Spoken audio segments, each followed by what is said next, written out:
Palestine, 1st century. A land groaning beneath Roman occupation and prophetic expectation. Into this powder keg walks a man who will shake the world, not with armies or gold, but with words. But what if the story we've been told was rewritten? What if the man we call Jesus was more rebel than Redeemer, more mystic than Messiah, and part of a movement older than the Bible itself? The New Testament gives us only a fragment of Jesus' life, mostly the last 3 years. According to historian Janet Bock, less than 5% of Jesus' original teachings made it into the Bible. Much of the editing occurred between 325 AD and the 12th century, starting with the First Council of Nicaea.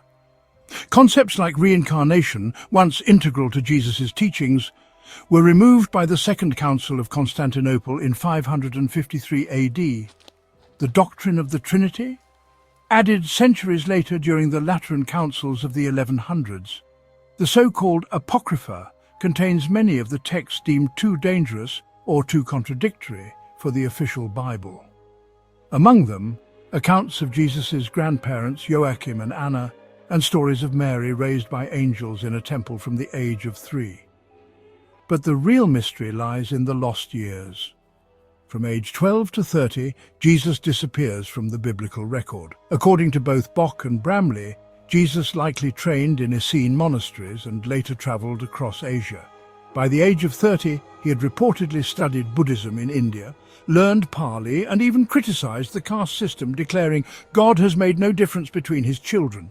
The Essenes, whom Jesus likely joined as a child, were themselves an offshoot of the ancient Brotherhood network, possibly the same network behind Egypt's mystery schools. According to Will Durant, 1944, Jesus condemned Pharisees and Sadducees, but never the Essenes. He shared their communal living, ritual baths and apocalyptic expectations, but diverged on doctrine. Bramley argues that Jesus tried to reform the Brotherhood from within, introducing a spiritual science aligned with maverick teachings from India, teachings that emphasized inner transformation over outer ritual. Jesus' closest Essene allies pressured him to declare himself the long-prophesied Messiah. He refused. According to Durant, he repudiated all claim to Davidic descent and forbade his followers from using the term. But not all listened. Some Essenes, and even what Bramley calls custodial angels, began spreading the claim anyway.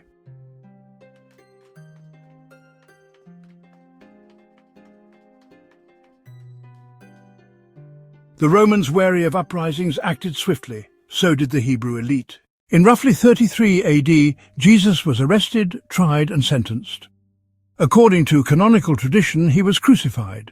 But texts like the Nag Hammadi scrolls, discovered in 1945, suggest someone else may have been crucified in his place, possibly a man named Simon. Whether he died on the cross or not, Jesus' public ministry ended after just 3 years. What followed was a hijacking of his legacy.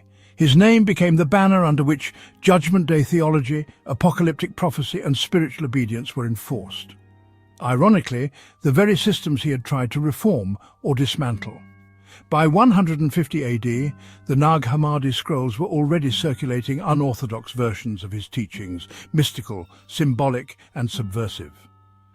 Meanwhile, the institutional church was consolidating power, canonizing what served its authority and burning the rest. He was a carpenter's son, a mystic, a traveller, a rebel.